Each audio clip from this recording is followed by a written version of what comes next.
Saviez-vous que ce fruit crémeux, si apprécié pour ses bienfaits sur la santé, pourrait en réalité vous cacher des pièges insoupçonnés, voire dangereux, surtout après 60 ans? On nous vante les mérites de l'avocat pour le cœur, pour la peau, pour la mémoire, et c'est vrai qu'il est une mine d'or nutritionnelle. Mais et si je vous disais que la façon dont vous le consommez, ou même le simple fait de ne pas connaître certaines de ses particularités, pouvait avoir des conséquences inattendues et parfois très graves sur votre santé? Combien de fois avez-vous mangé votre avocat en toute confiance, sans vous douter que vous faisiez peut-être une erreur fondamentale qui pourrait compromettre votre bien-être, ou pire encore, interférer avec des traitements médicaux essentiels? La réalité est que personne ne vous parle de ces détails cruciaux, ces petites choses qui font toute la différence entre un aliment bénéfique et un risque potentiel.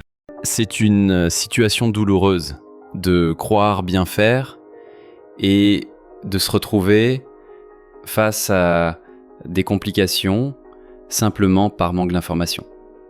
C'est pourquoi dans cette vidéo, nous allons lever le voile sur 6 erreurs courantes, souvent commises sans le savoir, que vous faites peut-être avec l'avocat et qui peuvent avoir des répercussions alarmantes sur votre santé.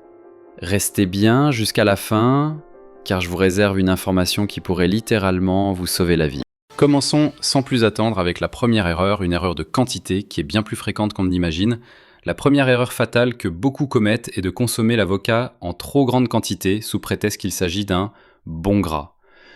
Oui, l'avocat est riche en graisses monoinsaturées, excellente pour le cœur et la réduction du mauvais cholestérol, c'est un fait indéniable. Il est aussi une source incroyable de fibres, de vitamines K, C, B6, E, de potassium et de folate. Tous ces nutriments sont essentiels, surtout quand on avance en âge, pour maintenir une bonne énergie, une digestion fluide et une fonction cognitive optimale. On pense souvent que si c'est bon, plus on en prend, mieux c'est, n'est-ce pas? C'est là que le piège se referme. Un avocat de taille moyenne, et je parle ici d'un avocat complet, contient environ 250 à 300 calories. Si vous en consommez un entier chaque jour, voire plus, sans ajuster le reste de votre alimentation, vous ajoutez rapidement des centaines de calories supplémentaires à votre apport quotidien. Pour une personne de plus de 60 ans, dont le métabolisme ralentit naturellement et les besoins caloriques sont généralement moindres, cela peut très vite se traduire par une prise de poids indésirable. Et la prise de poids, surtout au niveau abdominal, est un facteur de risque bien connu pour le diabète de type 2, les maladies cardiovasculaires, l'hypertension et même certains types de cancers. Ce n'est pas tout, l'avocat est également très riche en fibres. C'est excellent pour la digestion, cela aide à réguler le transit intestinal et à prévenir la constipation, un problème courant chez les seniors. Cependant, un excès de fibres, surtout si votre corps n'y est pas habitué, peut provoquer des ballonnements douloureux, des gaz et même des crampes d'estomac désagréables. Imaginez la gêne et l'inconfort que cela peut occasionner au quotidien. L'idée est de trouver le juste équilibre. Un quart ou une moitié d'avocat par jour, en fonction de vos besoins énergétiques et de votre activité physique, est généralement suffisant pour bénéficier de ces apports nutritionnels sans en subir les inconvénients. C'est une question de modération et d'écoute de son corps. Plutôt que de voir l'avocat comme un aliment à volonté, considérez-le comme un précieux complément, une source concentrée de nutriments à intégrer intelligemment dans une alimentation variée et équilibrée. Rappelez-vous que même les meilleures choses, consommées en excès, peuvent devenir problématiques. La clé est dans la parcimonie et la conscience de ce que l'on met dans son assiette. Une approche réfléchie de votre alimentation est toujours la meilleure des préventions. La deuxième erreur, encore plus insidieuse et potentiellement dangereuse, concerne les interactions médicamenteuses et les conditions médicales préexistantes que beaucoup ignorent, surtout à notre âge où les traitements sont souvent multiples. L'avocat est un fruit exceptionnel, on l'a dit, mais il est aussi une source très concentrée de potassium. Un avocat moyen peut contenir entre 700 et 1000 mg de potassium, ce qui est une quantité significative. Le potassium est vital pour le bon fonctionnement de nos muscles, y compris le cœur, et pour l'équilibre de nos fluides corporels. Cependant, pour certaines personnes, un apport excessif en potassium peut s'avérer extrêmement dangereux. Je pense particulièrement aux personnes atteintes de maladies rénales chroniques. Leurs reins ont du mal à filtrer et à éliminer l'excès de potassium du sang. Une accumulation trop importante peut entraîner une hyperkaliémie, une condition grave qui peut provoquer des arythmies cardiaques, des palpitations, des faiblesses musculaires sévères et, dans les cas les plus extrêmes, un arrêt cardiaque fatal. C'est un risque que l'on ne doit absolument pas prendre à la légère. De plus, de nombreux seniors prennent des médicaments pour la tension artérielle, comme les inhibiteurs de l'ECA ou les sartans, qui ont pour effet secondaire d'augmenter le taux de potassium dans le sang. Combiner ces médicaments avec une consommation élevée d'avocat peut amplifier cet effet et vous exposer à des niveaux de potassium dangereusement élevés. Il est absolument impératif de consulter votre médecin ou votre pharmacien si vous prenez de tels médicaments et que vous êtes un grand consommateur d'avocat. Ils pourront évaluer le risque et vous conseiller sur la quantité appropriée, voire vous recommander de limiter drastiquement votre consommation. Ne changez jamais votre régime alimentaire sans avis médical si vous avez des problèmes de santé ou si vous suivez un traitement. L'avocat contient également de la vitamine K, bien que dans des proportions moindres par rapport à certains légumes verts à feuilles. Néanmoins, pour les personnes sous anticoagulants, comme la warfarine à Coumadin, il est essentiel de maintenir un apport constant en vitamine K pour ne pas interférer avec l'efficacité du médicament. Un changement brusque et important dans la consommation d'aliments riches en vitamine K, même si l'avocat n'est pas le premier sur la liste, pourrait potentiellement modifier l'effet du traitement. C'est pourquoi la communication avec votre équipe soignante est primordiale. Chaque personne est unique, et ce qui est bénéfique pour l'un peut être risqué pour l'autre. Ne sous-estimez jamais l'impact de l'alimentation sur l'efficacité de vos médicaments. Une simple discussion avec votre médecin peut vous éviter de graves complications et vous permettre de continuer à profiter des bienfaits de l'avocat en toute sécurité. Passons maintenant à la troisième erreur qui est d'ignorer complètement la maturité et la fraîcheur de votre avocat. C'est une erreur subtile mais qui peut avoir des conséquences désagréables. On a tous connu la frustration d'acheter un avocat trop dur ou trop mou. Mais au-delà de la texture et du goût, il y a des raisons de santé importantes à prêter attention à la maturité. Un avocat trop jeune, non mûr, est non seulement désagréable à manger en raison de sa texture ferme et de son goût amer, mais il est aussi plus difficile à digérer. Ses composés ne sont pas encore pleinement développés et biodisponibles, ce qui signifie que vous ne tirerez pas tous les bénéfices nutritionnels. Il peut même causer des maux d'estomac ou des ballonnements chez des personnes sensibles. À l'inverse, un avocat trop mûr voire gâté représente un tout autre problème. Lorsque l'avocat est trop mou avec des taches noires ou une odeur rance, cela indique qu'il a commencé à se détériorer. Les moisissures ou les bactéries peuvent commencer à se développer, même si elles ne sont pas toujours visibles à l'œil nu. Consommer un avocat gâté peut entraîner des troubles gastro-intestinaux, des nausées, des vomissements, des diarrhées et, dans les cas les plus sévères, une intoxication alimentaire. Pour nous, les seniors, dont le système immunitaire peut être un peu moins robuste, les conséquences d'une intoxication alimentaire peuvent être bien plus graves et nécessiter une hospitalisation. Alors, comment s'assurer de la bonne maturité ? C'est simple. L'avocat doit être légèrement souple au toucher, sans être mou ou pâteux. Si vous retirez le petit pédoncule à son extrémité, la couleur en dessous doit être verte ou jaune clair. Si c'est brun ou noir, il est probablement trop mûr. Achetez-les un peu fermes et laissez-les mûrir à température ambiante. Vous pouvez accélérer le processus en les plaçant dans un sac en papier avec une banane ou une pomme. Une fois mûrs, conservez-les au réfrigérateur pour prolonger leur durée de vie de quelques jours. Ne prenez jamais le risque de consommer un avocat qui sent mauvais ou qui présente des signes évidents de détérioration. Votre santé est trop précieuse pour un avocat qui a fait son temps. La vigilance sur la fraîcheur de vos aliments est une habitude simple mais essentielle pour prévenir bien des maux. La quatrième erreur, souvent ignorée et pourtant si facile à corriger, est liée à la mauvaise préparation de l'avocat. On se concentre souvent sur la façon de le couper, de le dénoyauter, mais on oublie un geste fondamental, le laver. Oui, même si vous ne mangez pas la peau de l'avocat, il est crucial de la laver soigneusement avant de le couper.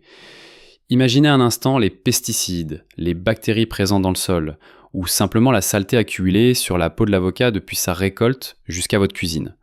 Lorsque vous coupez l'avocat sans le laver, votre couteau va traverser cette peau potentiellement contaminée et transporter toutes ces substances indésirables directement sur la chair que vous allez consommer.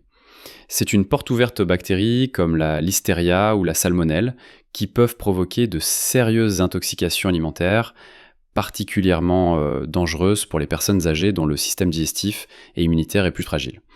Les symptômes peuvent aller de simples maux d'estomac à de la fièvre, des vomissements sévères et des diarrhées qui peuvent entraîner une déshydratation rapide et dangereuse. Une autre erreur de préparation souvent commise est l'utilisation du couteau pour retirer le noyau. C'est une technique rapide, certes, mais elle est aussi la cause d'un grand nombre de blessures à la main, communément appelées main d'avocat. À notre âge, les accidents domestiques peuvent avoir des conséquences bien plus lourdes, allant de la simple coupure qui cicatrise mal à des lésions nerveuses ou tendineuses nécessitant une chirurgie et une longue rééducation. Pourquoi prendre un tel risque quand il existe des méthodes plus sûres pour retirer le noyau? Après avoir coupé l'avocat en deux, vous pouvez simplement le déloger avec une cuillère, ou si vous préférez la méthode du couteau, assurez-vous de bien tenir l'avocat sur une surface plane et solide, et non pas dans la paume de votre main, puis tapez légèrement le noyau avec le couteau pour qu'il s'y insère, et faites pivoter doucement. Mais la cuillère est de loin la plus sûre. Prenez l'habitude de laver systématiquement votre avocat sous l'eau courante avec une brosse à légumes, si vous en avez une, juste avant de le couper. C'est un geste simple qui prend quelques secondes, mais qui peut vous épargner bien des désagréments et vous assurer que chaque bouchée de ce super aliment est non seulement délicieuse, mais aussi parfaitement saine et sans risque. La sécurité en cuisine est une partie intégrante de la bonne santé. Continuons notre exploration des erreurs à éviter avec l'avocat, et la 5e est un sujet qu'on aborde rarement, les allergies. Bien que les allergies à l'avocat soient moins courantes que d'autres, elles existent et peuvent être potentiellement graves, surtout pour les personnes âgées qui pourraient avoir d'autres sensibilités. Il existe principalement 2 types de réactions allergiques à l'avocat. La première est l'allergie à l'avocat elle-même, qui peut provoquer des symptômes classiques comme des démangeaisons, des éruptions cutanées, des gonflements des lèvres, du visage ou de la gorge, des maux d'estomac, des nausées ou des vomissements. Dans les cas les plus sévères, une réaction anaphylactique peut survenir, ce qui est une urgence médicale et peut être fatale sans intervention rapide. La seconde, plus spécifique et souvent méconnue, est le syndrome latex-fruit. Si vous avez une allergie au latex, il est possible que vous soyez également sensible à l'avocat ainsi qu'à d'autres fruits comme les bananes, les kiwis ou les châtaignes. Cela est dû à des protéines similaires présentes dans le latex et ses fruits. Les symptômes de cette réaction peuvent varier de légers à sévères et incluent souvent des picotements ou des démangeaisons dans la bouche et la gorge après avoir mangé l'avocat. Pour nous, il est crucial d'être à l'écoute de notre corps. Si vous ressentez des symptômes inhabituels après avoir consommé de l'avocat, même s'ils sont légers au début, ne les ignorez pas. Prenez-les au sérieux et consultez un médecin ou un allergologue. Ils pourront effectuer des tests pour déterminer si vous avez une allergie et vous conseiller sur la meilleure marche à suivre, qui pourra inclure l'élimination totale de l'avocat de votre alimentation. Mieux vaut prévenir que guérir, surtout quand il s'agit d'allergies qui peuvent s'aggraver à chaque exposition. Gardez à l'esprit que notre corps change avec l'âge et des sensibilités ou allergies peuvent apparaître même si vous n'avez jamais eu de problèmes auparavant. Soyez vigilants aux signaux que vous envoie votre corps, car ils sont souvent les premiers indicateurs de quelque chose qui ne va pas. Enfin, la 6e et dernière erreur, celle-là n'est pas directement liée à l'avocat en soi, mais plutôt à la façon dont nous le percevons et l'intégrons dans notre régime alimentaire. C'est de l'associer systématiquement à des aliments malsains ou de le considérer comme une solution miracle unique. L'avocat est un aliment merveilleux, rempli de nutriments bénéfiques, mais il ne peut pas compenser une mauvaise alimentation globale. Beaucoup tombent dans le piège de l'effet « halo santé ». Puisque l'avocat est sain, tout ce qui l'accompagne devient sain par association. On le voit souvent dans les restaurants ou même à la maison, on ajoute de l'avocat à des nachos gras, à des frites, à des toasts surchargés de fromage ou de charcuterie transformée, à des salades noyées sous des sauces trop grasses et trop sucrées. Le bénéfice de l'avocat est alors largement éclipsé par l'apport calorique et la mauvaise qualité nutritionnelle de l'ensemble du plat. Vous n'obtiendrez pas les bénéfices cardiovasculaires si vous consommez votre avocat avec des aliments qui sabotent votre santé artérielle. C'est comme mettre une seule bonne brique sur un mur en ruine et s'attendre à ce qu'il tienne. De même, considérer l'avocat comme une panacée, un remède miracle à tous les maux, est une erreur. Certains peuvent penser que manger de l'avocat quotidiennement suffira à protéger leur cœur, à améliorer leur mémoire ou à résoudre tous leurs problèmes digestifs, sans faire d'autres efforts. Or, La vraie santé vient d'une approche holistique et équilibrée. Cela signifie une alimentation variée, riche en légumes, en fruits, en protéines maigres, en céréales complètes et avec une bonne hydratation. Il est là pour soutenir votre corps, pas pour réparer les dommages causés par de mauvaises habitudes de vie. L'avocat se marie merveilleusement bien avec des salades légères, des légumes frais, des poissons ou des volailles grillées. C'est ainsi qu'il révèle tout son potentiel. En récapitulant ces 6 erreurs cruciales, vous comprenez maintenant que même un aliment aussi bénéfique que l'avocat peut avoir ses revers si l'on n'y prête pas attention. Nous avons parlé de l'importance de la modération pour éviter l'excès de calories et de fibres, des risques sérieux liés aux interactions médicamenteuses et aux problèmes rénaux qui nécessitent une consultation médicale, de la nécessité de bien choisir et de stocker l'avocat pour éviter les intoxications, de l'impératif de le laver soigneusement avant de le couper pour prévenir la contamination croisée, de l'importance d'être conscient des allergies et du syndrome latex-fruits, et enfin, de l'erreur de l'associer à des aliments malsains ou de le voir comme une solution unique. Chaque point que nous avons abordé est une clé pour une consommation plus sûre et plus efficace de ce fruit extraordinaire. N'oubliez jamais que votre santé est votre bien le plus précieux, surtout en avançant en âge. Prendre le temps de s'informer et d'adapter ses habitudes est un investissement qui rapporte au centuple en termes de qualité de vie et de bien-être. Ces petits ajustements peuvent faire une différence immense et vous aider à vivre pleinement chaque jour sans les soucis que peuvent causer de simples erreurs. Je vous encourage vraiment à intégrer ces conseils dans votre quotidien. Rappelez-vous, de petits changements peuvent faire une énorme différence pour votre santé et votre bonheur. N'hésitez pas à partager vos propres astuces ou expériences avec l'avocat dans les commentaires ci-dessous. Votre vécu est précieux et peut aider d'autres personnes dans notre communauté. Si cette vidéo vous a été utile et vous a apporté des informations nouvelles et importantes, s'il vous plaît, donnez-lui un pouce bleu et abonnez-vous à la chaîne pour ne manquer aucune de nos prochaines vidéos dédiées à votre bien-être et à une vie saine à tout âge. Activez la petite cloche pour être informé dès qu'une nouvelle vidéo est en ligne. Merci infiniment de m'avoir accordé votre temps et votre attention. Prenez soin de vous et vivez votre meilleure vie à chaque âge.